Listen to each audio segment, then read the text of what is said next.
Off our Wednesday empowerment call with the beautiful Dani Todd. And now I get to introduce you like for reals. Dani is probably one of the most genuine people that I have ever met in this business. She is probably one of the most kind-hearted women that I have ever met in this business. And one of the things, though, that I will tell you that I love about her so much is that she is so sweet. She is so real. She was so open and loving. But I feel like if you ever cross her, she would kick your ass like a ninja. Like like I don't know how to explain that you are like the sweetest person I've ever met, and yet you're tough. You're not a doormat by any sense of the word. Do you know what I mean? You are not that's just not your style. So I love that you hold your ground, you hold boundaries, you hold your beliefs, but you do it from a place of kindness, and I really very much respect that. So you're so sweet. So excited. So I'm going to actually, Dani, if you wouldn't mind, for all the gals that are hopping on here, if you wouldn't mind kind of sharing your story, a little bit about kind of your journey, how you got into pure romance, a little bit of your journey with pure romance. Mm-hmm. Yes. Okay. That's a fun thing. Okay. So, sorry. I just accidentally honked with my knee. There's people walking right. I'm hanging out in the park, you guys. So, I'm just hanging out in my car, but so I've grown up the ultimate Christian life. Luckily, I wasn't in such a prudish home that talking about sex was painful or uncomfortable for me. I have 6 older brothers. I'm the youngest of 7. That's where the backbone and the like kick your ass like a ninja stuff probably comes in, because I was raised by boys. Yeah. So I was always very open about sex. I was always very curious. Do any of you have 12-year-old daughters? So being the youngest of 7, my oldest brother is 18 years older than me. Okay. So my brothers are ages that are more like uncles almost. Yeah. And then, one year I was staying at my brother Michael's house for the summer, and I found, I was looking at his bookshelf and I saw sex, a big fat SEX on the side of a book, on the, what do you call it? What's the word? Oh my God. I don't know. Spine. I don't know, because you said you didn't know. The spine. On the spine of a book. I saw sex. I was 12 years old. Okay.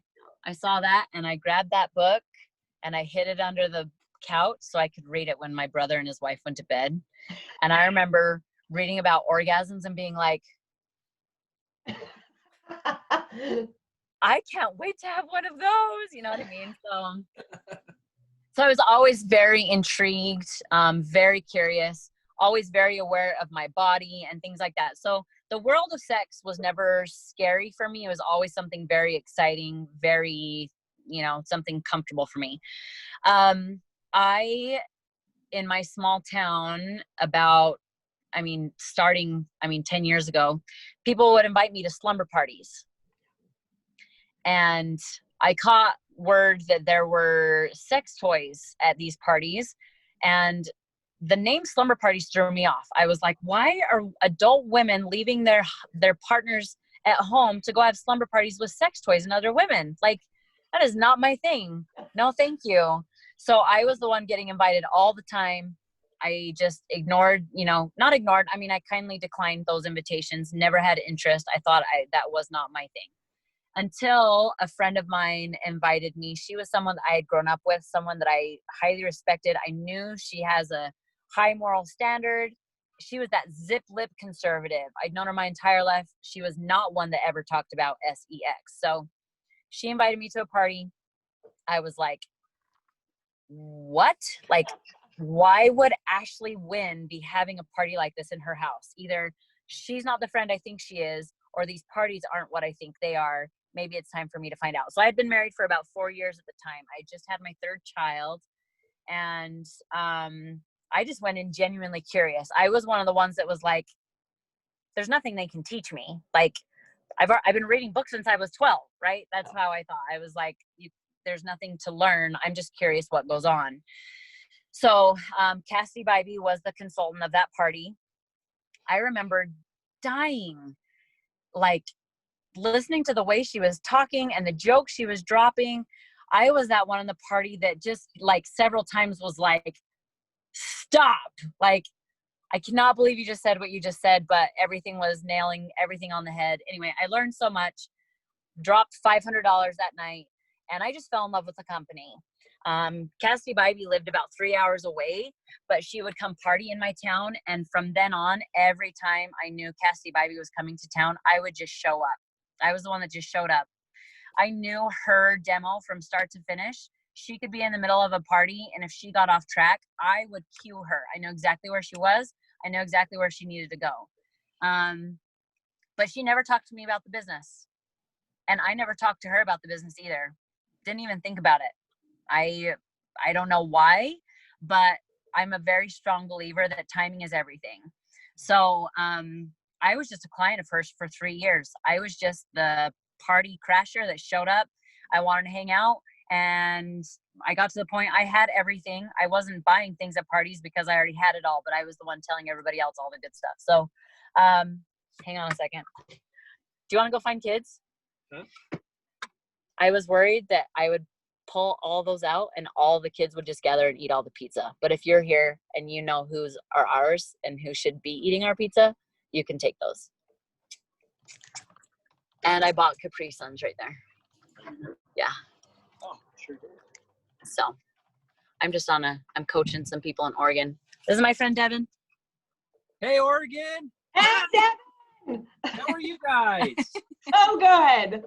Yes. Pure romance. You guys are so awesome. I respect what you guys do. Oh, we appreciate you.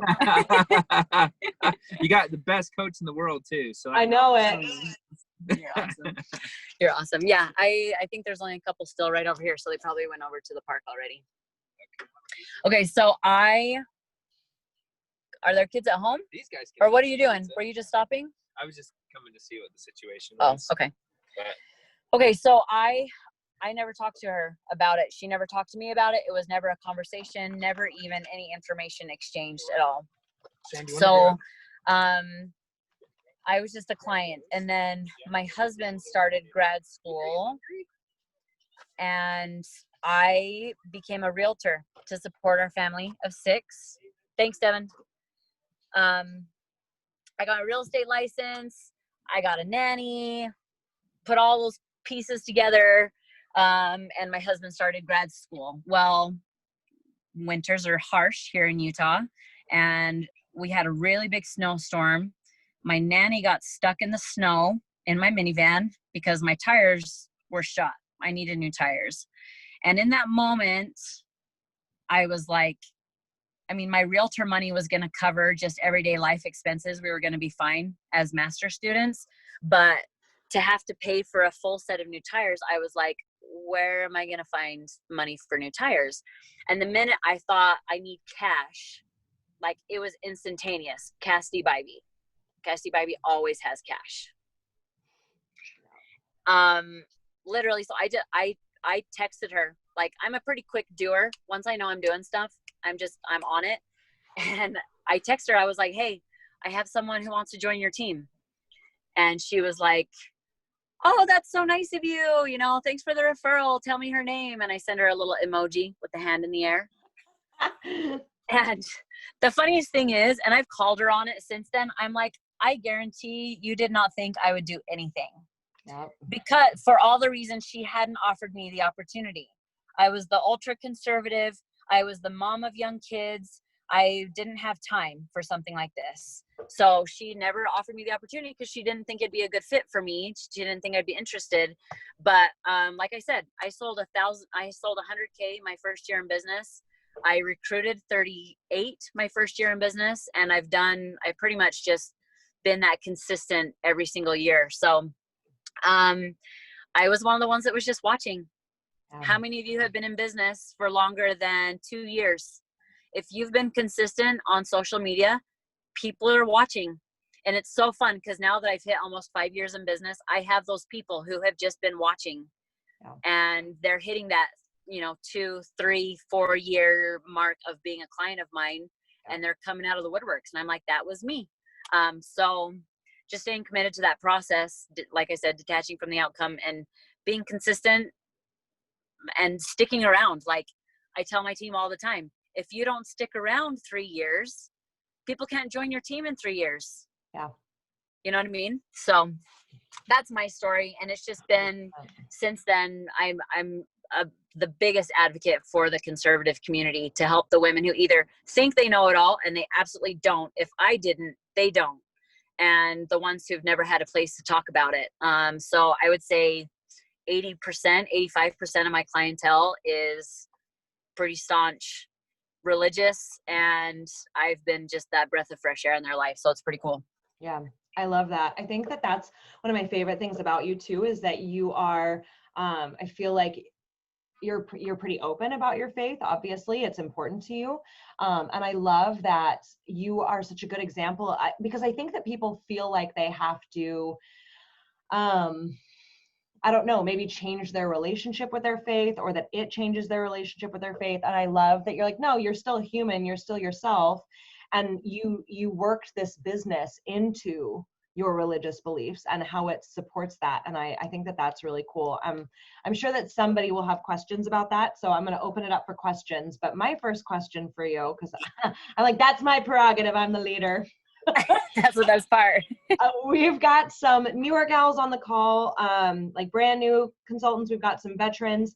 But I feel like, dude, the fact that you had 38 women on your team your first year and hit $100,000 in sales, I'm sure that every single woman on this call would love to know what your advice to even do half of that would be. Sure. Yeah. That's a great question. And I haven't had that question for a while. That was a very common question at the beginning. Now I've been in business 5 years, like that's kind of lost its luster. But I honestly, I had to be patient, first of all, and also when the hard times hit, I had to just let them roll off my back. When you have the cancellations, you've got to just switch the mindset of desperation to desirable.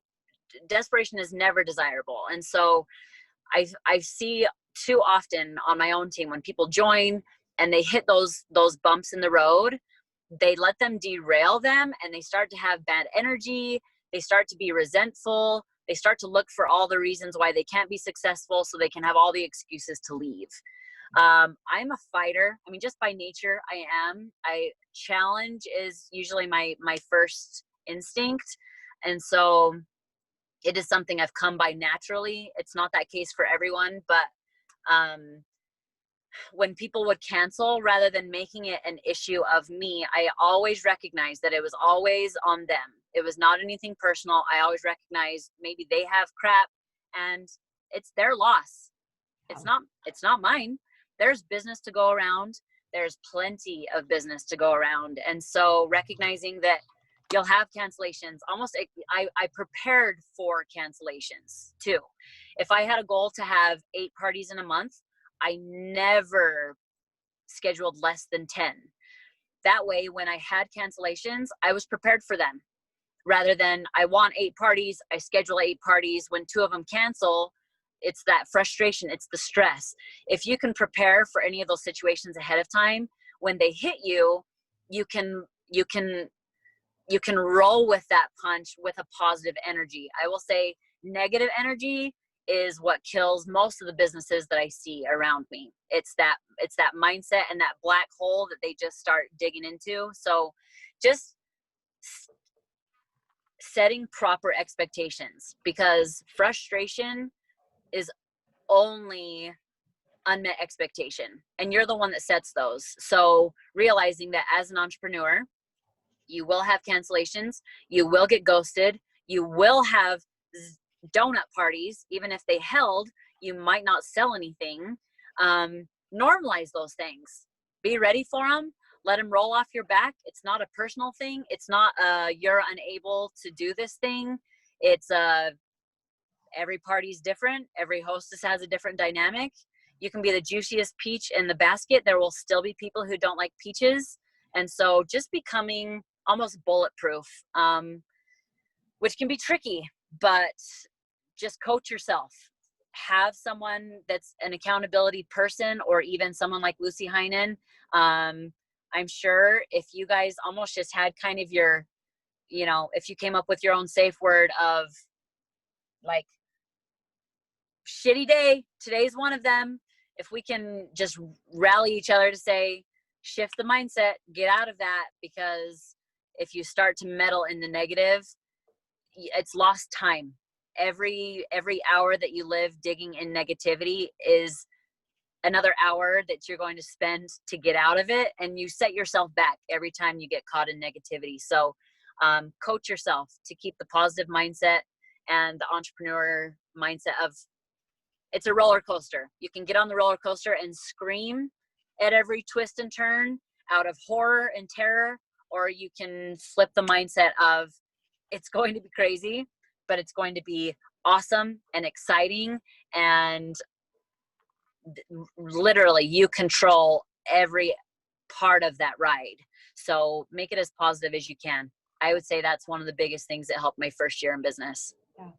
I love that. Well, and I love too that it feels like a big goal, like something like $100,000 a year seems so time sensitive. And so I love that you say, just be patient.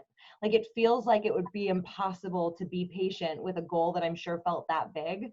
But I think that that's evidence that when you're on and when your mindset is positive, that you can achieve triple, 4 times, 5 times more than what you ever thought was possible.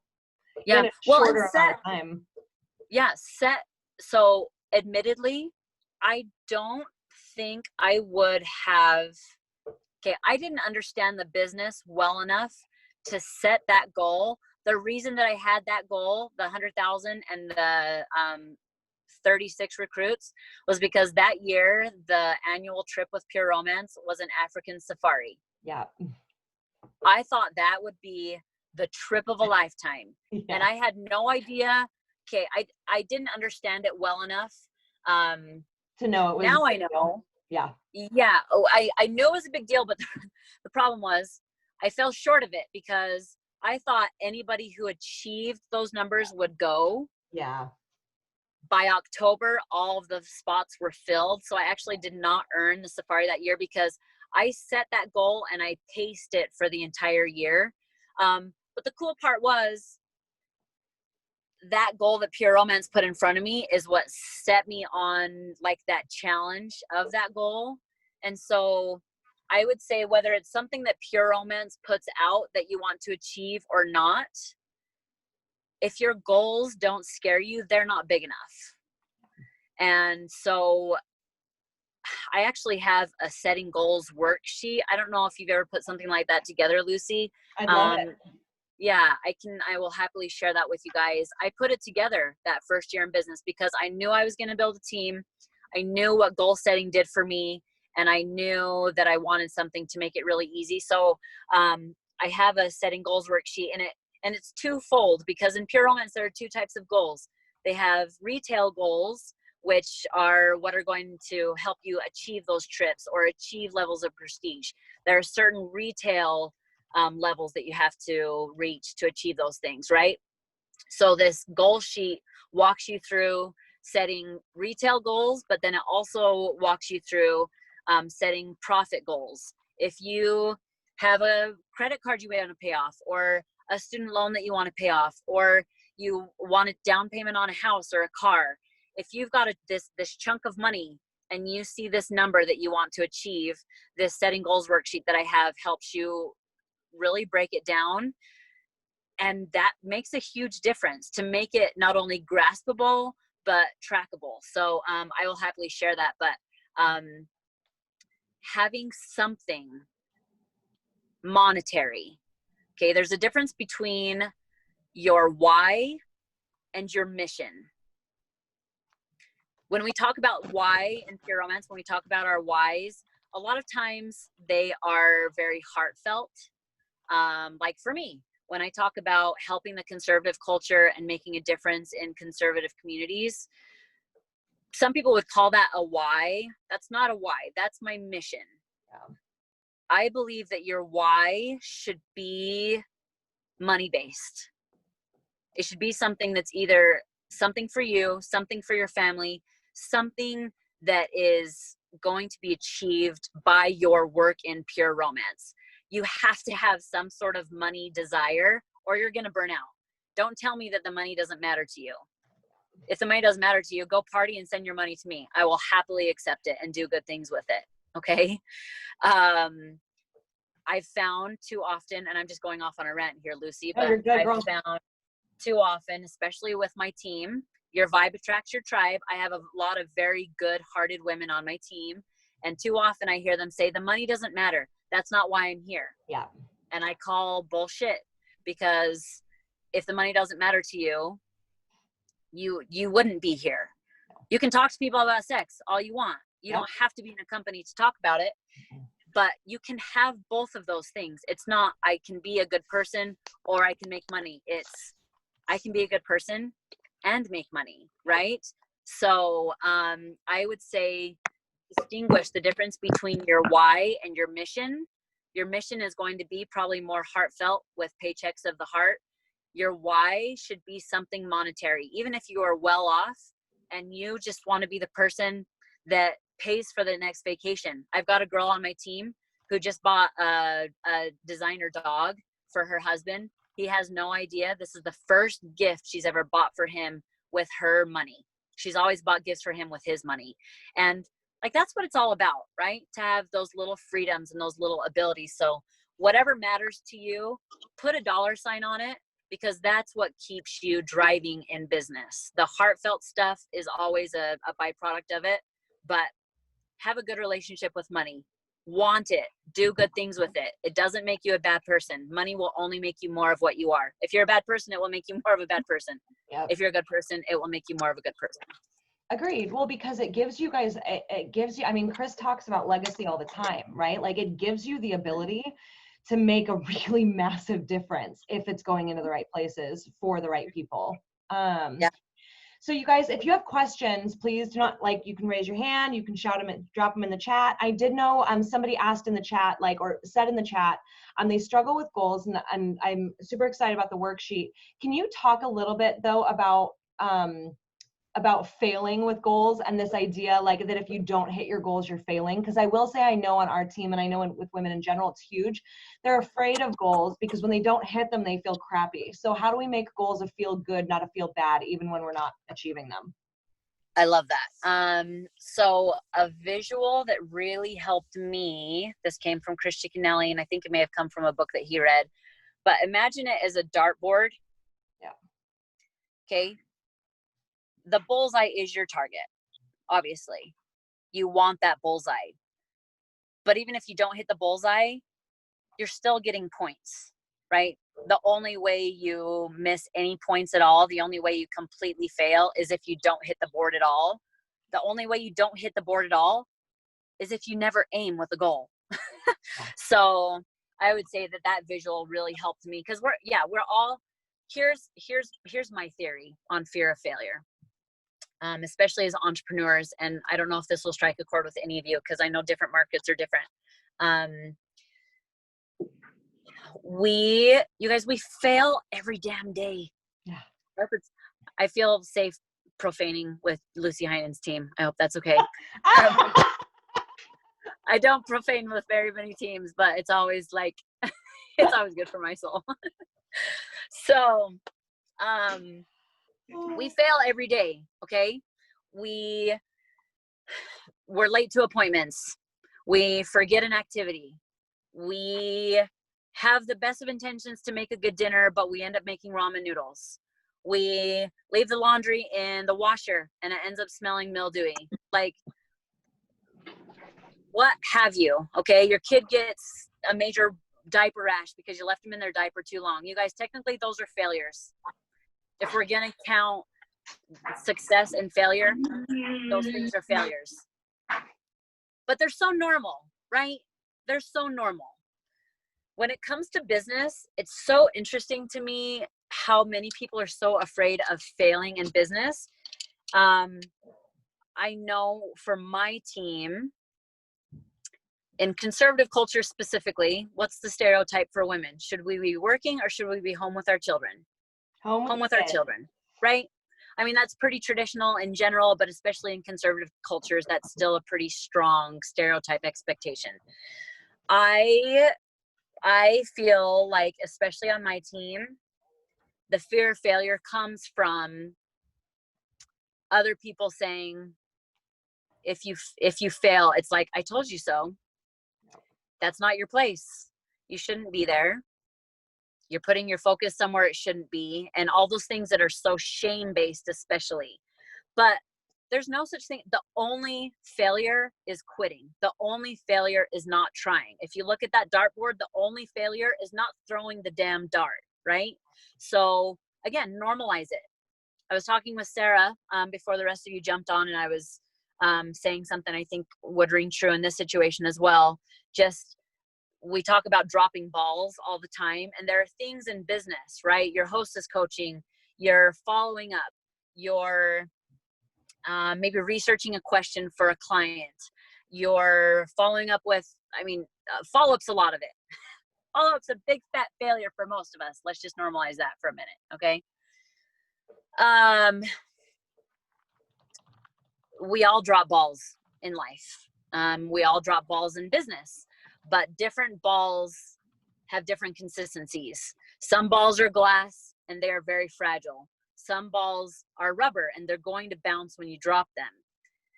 Different things in life consist of different balls, and they're interchangeable. One that is rubber this week might turn into glass next week. Maybe it's your marriage, your relationship. This week you're really, really good. Things are awesome. And then all of a sudden something switches. Maybe there's some sort of disagreement or argument, something happens. And maybe that becomes more of a glass ball that you need to care for, right? So give yourself grace to realize you will drop balls. They're not a failure though. It's called management. And the only failure is not trying at all and quitting. Don't quit. Yeah.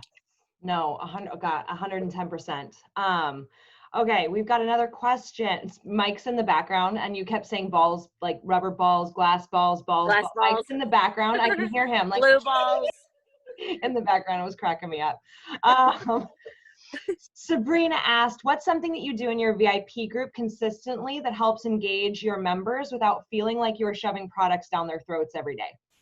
I love that question because that's something I strive for very strongly. I'm not one that has consistent themes. I have yet to, okay, back up. Those of you that don't know, I have 4 kids and a good sized team and all the things. Time is a very important thing to me. So although there are so many good ideas all around us, and we can go to a national event or, tune into Live, Love, Win or whatever, there's always so many good ideas. I always have to ask myself, is that realistic and sustainable for me? If it's not realistic and sustainable for me, I don't even try it, because I know I'm setting myself up for that frustration of feeling like I failed if I attempt it and then it falls through, right? I've been in business almost 5 years. I know myself well enough by now that I can usually determine when something is when something is brought to my attention or mentioned as an idea. I can usually weed out of it very quickly. Is that going to be realistic and sustainable for me? So for me, I have yet to be like a regimented VIP grouper. I lean more toward just the organic content of things. The most I ever, and this might sound really bad, but I'm just being real. Yep. The most I've ever done with products, like products featuring products, are like maybe 3 a month. Yep. But among those, I'll usually do some sort of fun sale, like a Fast Fingers or a bingo or $20 make you holla, those sorts of things. I get the biggest interaction with just like the funny involvement memes that are like, what's your vagina's name? The first letter of your name is the first name, you know, and they've got all the line out ideas, whatever. I also include an insert in every one of my back orders or outside orders. It's got a picture of me holding a Cocoa Glow, and it's like, thank you so much for your order. Well, it says, hooray, it arrived. Thank you for your order. If you post a picture in my VIP group, you get an additional discount on your next order. And then it has the information of how they can join my group for the chance they're not already in it. So I get women posting pictures of themselves all the time, and they end up talking about the products that they love. I wish I could share with my phone, but I just have a graphic on my phone that's my coupon. So again, easy, duplicatable, and easy to keep up on. I just have it as a graphic in my phone in my favorites. And so anytime somebody posts a picture with them and their product saying, thanks so much, Dani Todd, I immediately send them a message with that little graphic. So it already has the information they need to know. All I have to do is send it to them. Yeah. And then it's in their hands, it's taken care of. But that sort of thing has really increased. You know, they know what to expect. They keep coming back for more. So I'm not going to claim that my VIP group is one of the most highly participated interactive, but I mean, when I do a fast finger sale or whatever, I'll usually pull a $3,000 thing, and that's huge. Yeah, that's great. And it grows little by little every time. So I'm just kind of patient with that, but I would love a Lucy Heinen or Bethany Ott VIP group, so I'm working on that. I mean, but I'm like you. I don't do the themed stuff. I don't worry about how much I posted. I don't, you know what I mean? I just see something organic. I'm like, oh God, that's really funny. And if I can, I try to remember to go in and post it. More often than not, I look at my phone albums and I'm like, oh, oops, I saved like 57 things that would be fun for my VIP group, and I forgot to post them. So yeah. So I think that it's true that it should just be about honesty, openness, and not, I do think product of the week is really smart, but I don't think it should be about selling. It's a Facebook group and community. It shouldn't just be a sales page. Yes. On that note, oh, hang on, look, will it let me show my screen? I have it on the list that I'm like getting ready to send you of things to send to me. Okay. Well, I was just going to see if it would show me. So another thing that I started doing, because I had a like light bulb moment last month, as my team has grown, again, I'm all about just keeping things simple and easily sustainable. As your team grows and people want to tap into you, and you're getting messages from team members, usually asking all the same type of questions, I was like, I've got to reel this in somehow, but I did want to keep myself accessible to my entire team, my entire downline. So it's probably much like this Wednesday empowerment call. Do you do this every week, Luce? Yes. Okay. So I do a similar thing. We just call it Wednesday Q&A. So they drop their questions. I come in on Wednesday afternoon every week to answer their questions. Well, I realized last month, why am I not doing this for my clients? Oh, fun. So not every week, but once a month, I do a ladies Q&A, and I created an anonymous Google form. So it's linked in the announcement area of my group, and my group, my cover photo is very simple instructions saying, if you're new to this group, once a month, we have an anonymous Q&A. Go ahead and find the link in the announcements below so that I can come live once a month with those anonymous questions. Especially in conservative cultures, people feel, it's scary. They don't really feel entirely comfortable being vulnerable. So the anonymous questions have been really cool. And then I've found that's been increasing people joining my group because it's more value. It's not just this, just easy, fly by the seat of my pants, just fun all the time. It's really created some substance that people have loved. So that's been fun. I would recommend it. It's my ladies Q&A once a month. That's awesome. Yeah, I'm loving that. Love that. Love that. Stacy, I will put that on my list of things to beg her for after she hangs up. I'm glad you're keeping track of it because I'm Yeah, girl. I'm trying to look at the chat, but looking at you guys at the same time. Nope, I got you covered. Okay, who else has a question for Dani? You guys, we should probably let her go here soon. Bless her, she's been sitting in her car for like over an hour. But you're good because my kids are just playing on the playground. Although one's coming to find me. What do you need? I'm just kidding. Want to say hi to everybody? hi. Yeah, what questions, ladies? So many beautiful ladies. I'm scrolling through. Let me see here. Micah, what's your question, babe? Let me see if I can unmute you. Or if you can unmute yourself. No question, push the button. Okay, no worries. Who's got a question for her, you guys? Somebody's got to have a question. Anything, you guys, anything goes. I got a question. Yeah, hey. I know we probably talked about this on multiple other meetings, but how do you deal emotionally and business wise with if you go from having like 10 parties 1 month to struggling to get 3 or 4 the next? Sure. The feast or famine can definitely happen. Are you playing a booking game at every party? Yes. Okay. It's sorry. harder online. Yes. Online is tricky. Online has been very tricky for every one of us. You just have to expect it. Honestly, I guess that's the only thing I can say. Like,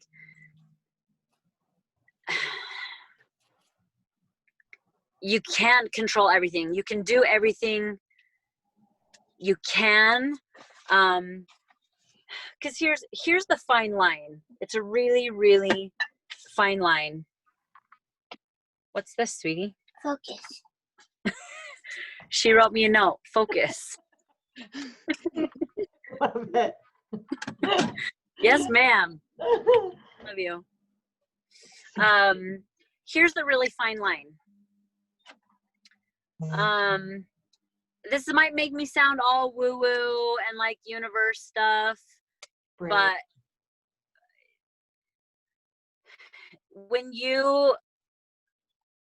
I'm all about surrendering. I'm all about surrendering. I'm all about trusting that if I'm doing everything I can do, if I can honestly say I'm doing everything I can do, I'm doing a booking game at every party. I'm asking people if they want to party. I'm following up with people who have expressed interest in parties. I'm posting cold about parties. I'm hosting my own parties. Okay. If I'm doing everything, I am trusting that the people who need to party with me this month are partying with me this month. And I'm releasing the fact that I might have some dates that are wide open. Here's what I'm going to tell you. I know cancellations will happen, but I also know at the last minute, people can come out of nowhere and take a party that I have open 4 days from now. If that party is a night that I need to be partying, I will be partying.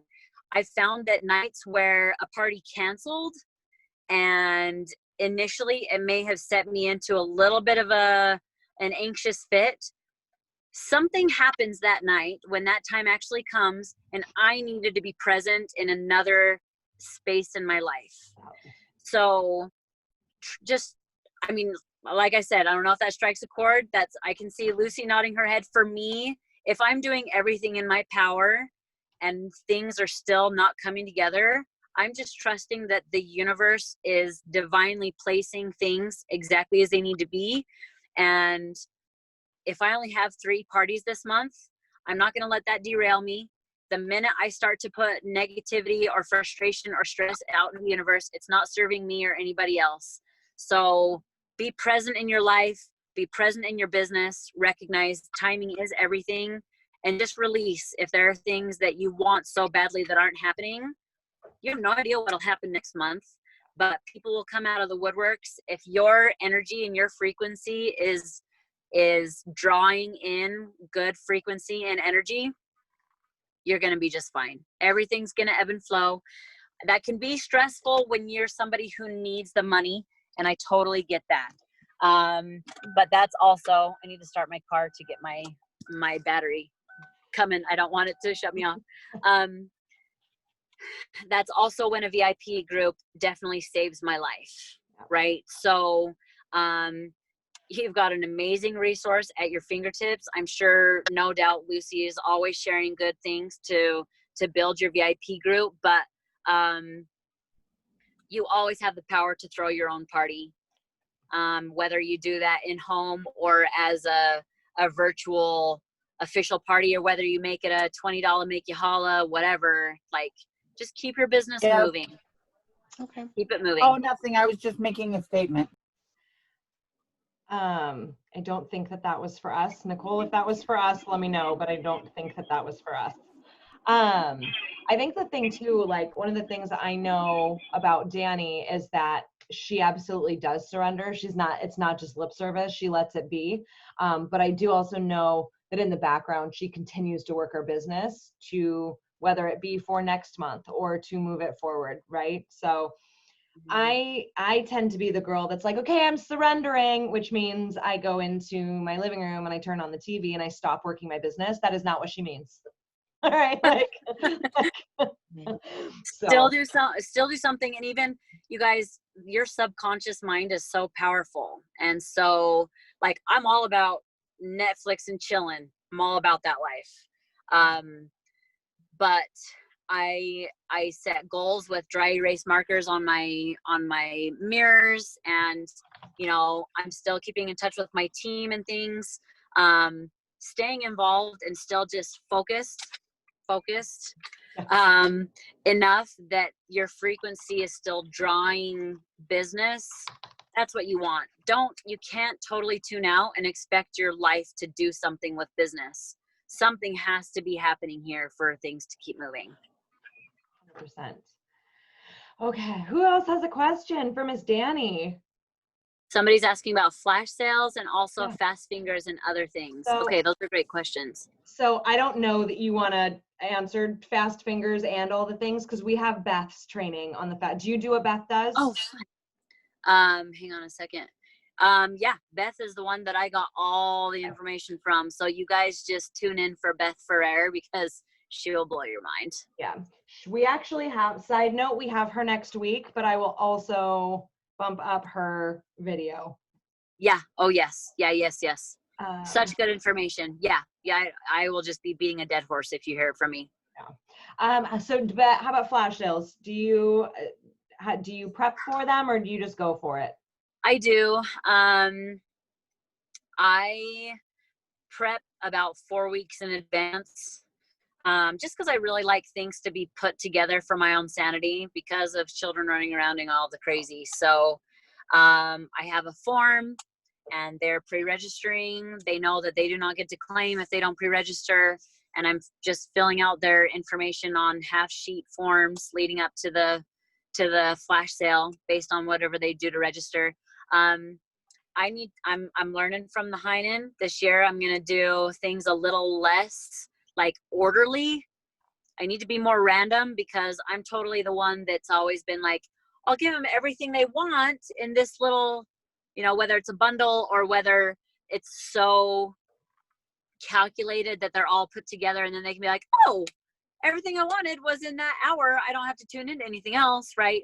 So I'm learning a lot from Lucy. I'm sure the whole company, she's definitely one that we learn from every year. So I don't think there's anything I could share that's beneficial that you haven't somehow been introduced to by Lucy.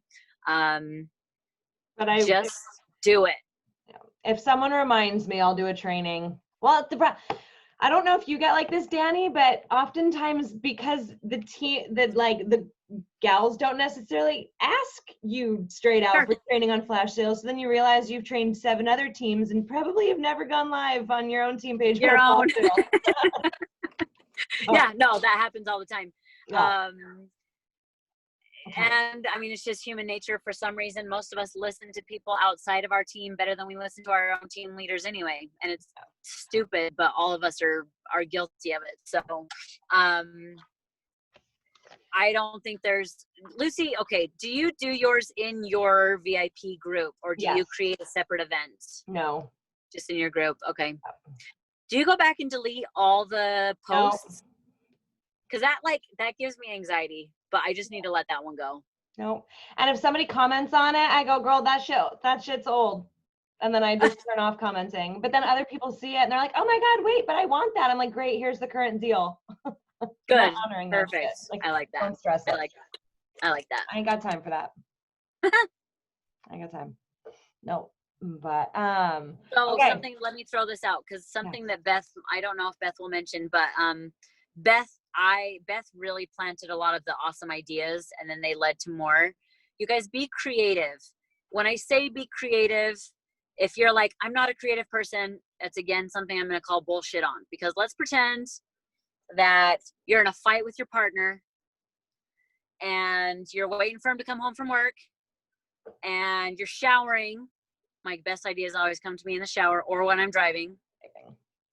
And your mind is running the conversation through your mind. How many of you have done this? You're imagining what you're going to say, how he's going to respond, what you're going to say back, how he's going to respond. You guys, that's creativity. Yeah. That's coming up with ideas. That's preparing yourself for something, right? So I love when brilliant people give me ideas, but then I can sit on them and kind of make them my own. So like the $20 make you holla thing. You can do that with birthdays. Let's say somebody's turning 25 years old, make it a birthday party, like a 25, like a birthday dollar make you holla, and everything's $25 for Lucy's 25th birthday. There's a national day calendar you can look at, and you could do there's a pink day is coming up June 23rd. And you could do a fast finger sale with everything in the catalog that's pink. You know what I mean? Have fun with it. That's really one of the most essential. That's the essence of our party plan, is having fun. So don't limit yourself to what people's ideas are. Sit on them and imagine, like, how could I build on this? You know what I mean? Nope, I think that's perfect. Okay, does anybody else have a burning question for Dani? Otherwise, we are going to let her go. I like burning things. I like fire. Last call for Dani questions. Can be anything, whatever you guys want. Cheryl, yes. Okay, so this is not directly, how do you time manage? Like, I have 5 kids, and I feel like if you guys could actually hear outside of my room right now, it sounds like I'm running a circus. But like, how do you time manage? Yes. Oh. I love it. Okay, and I could talk about that all day. How old are your kids, Cheryl? My oldest is 20. My youngest just turned 3 a couple days ago. Wow. Okay, so you've got quite the gamut. Are all of them home? Yes. Well, right now, yes. Okay. Do you set an expectation for them to be helpful with each other? Yes. Okay. I would say that's a big thing. The world can still revolve without Mama Cheryl, and the world will still be okay, right? So there's actually a book that changed my entire life. Are you much of a reader or a listener to books? Yes, yes. Okay. Grab your pen. This book will change your whole world. It's called 15 Secrets Successful People Know About Time Management. 15 Secrets Successful People Know About Time Management. That was actually a book required by Chris Ciccanelli in our Future Leaders class 3 years ago. Yeah, it was about 3 years ago. Yeah, and I don't know if it's still a requirement, but that book, I believe every person in the world needs to read or listen to it, because whether you're running a business or not, we're all trying to manage time and we're all trying to figure it out. So a couple of those secrets just off the top of my head that have made the biggest differences for me. Number 1, no more to-do lists. I know your to-do lists are meant to like keep you on task and to like make sure you accomplish things that need to be done. But the problem with to-do lists, they never end and they haunt you. Rarely, like never, do you go to bed with your to-do list done, which means it sits on you. You might not sleep very well because you're already anxious about the things you didn't finish today that you have to get done tomorrow. So I used to be the to-do list queen, but this book really helped me understand calendaring. So when something comes up that needs to get done, if it does not have to get done today, it does not go on your to-do list for today. Open your calendar, consider how long it might take, right? What kind of a job is it? Is it a big job or a small job? And look at your days that are upcoming. What's the priority? Does it need to be done soon? Then, okay, look at this week. If it doesn't have to be done right now soon, what does your next week look like? I wish I had my calendar on me. You guys, I'm on vacation and I have my calendar with me because it has every needful thing on that calendar. I can wake up in the morning, look at my calendar, and that becomes my to-do list. I'll usually write a post-it note with the things that are on my calendar for that day. But once that stuff is done, I'm done. I go hang out with friends. I go take a nap. I go hang out with my kids, take them for a play date. Like, you guys, that has changed my whole world and changed my stress level immensely, because life is so much more than just running on a hamster wheel. So that's been a big lifesaver for me. Also, touching things once. How many times do you check the mail, and on your way back from the mailbox, you look through the pile of mail, you get back in the house, put it on the counter, you start to make dinner while the water is boiling for the noodles, you go back and look at the mail, you know, you're looking, like, how many times do you go back and touch that pile of mail? Look through it on your way back to your house, separate the things that need to be kept. Anything that doesn't need to be kept, rip it up, throw it away the minute you walk in the house, get rid of that. Anything that has to be dealt with, have some sort of system that it's like, okay, this is like something that needs to be taken care of tomorrow. This is something that goes in the file, and just take care of it. If you cannot take care of something while you're touching it the first time, don't start it. That means email or Facebook messages or text messages. If you're not prepared with the time right now to actually respond entirely, don't even start it. That's why, like I said, I like to have graphics that are pre-made to extend coupons or whatever. Like the people in my VIP group, when they post a picture of themselves with a product, I don't wait. I pull them up immediately, touch their name, go to message them, and I have that graphic in my favorites, send it. I don't have to remember it. It's done, right? I would say trying to remember the things we need to do is one of the biggest time suckers of our lives and the biggest stress makers. So some of those things have really helped me. And there's so much more in that book. I mean, that's just skimming the surface. It's very easy. It's a very relatable book. Sometimes you read books and it feels like you have to change so much of your life that it feels like a whole new job. This is just a very clear, like, oh my gosh, this all makes so much sense and it's totally doable. Jen Sincero, the You Are a Badass Woman, she's also one of my favorites. I love her concept of time. She talks about, just again, coming back to the mindset and how you treat time. If your relationship with time were a person, okay, consider time as a person. How would you be making that person feel? If you're always like, I don't have time, and, you know, always showing up late and always taking advantage of other people's time,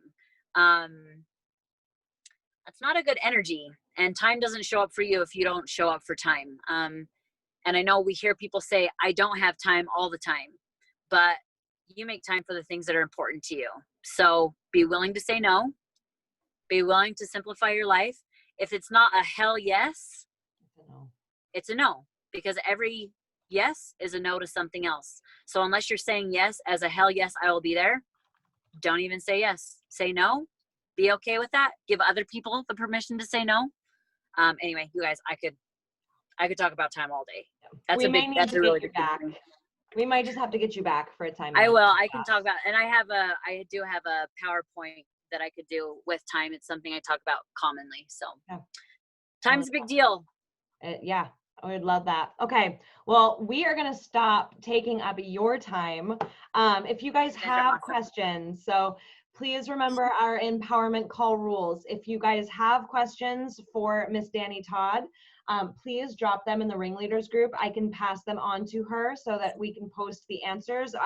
I'm not sure whether you're in the group or you're not in the group, but just tag her in there. If she is not in there, I will get her the questions. That way everybody can benefit from the answer. Please do not private message her directly unless you have something like exceptionally personal that you need to talk to her about. But I feel like that would be, the chances of that are pretty slim. So post about it in the ringleaders group. Please. Whatever you need, I'm here for you. I love Lucy Heinen, and her people are my people. So let me know how I can help you. Yeah, we love you. I will be hitting you up and sending you that list. Thank you so much. And ladies, thank you all so much too for all showing up to your business. So. Way to go. Keep it on. I love you, Luz. Talk to you guys later. Yep. Thanks, babe. I appreciate you so much. Go eat, dude. Food, whatever. Who needs food? Bye, guys. The night's young. Love you guys. I know, right? Thanks, babe. You bet. See ya.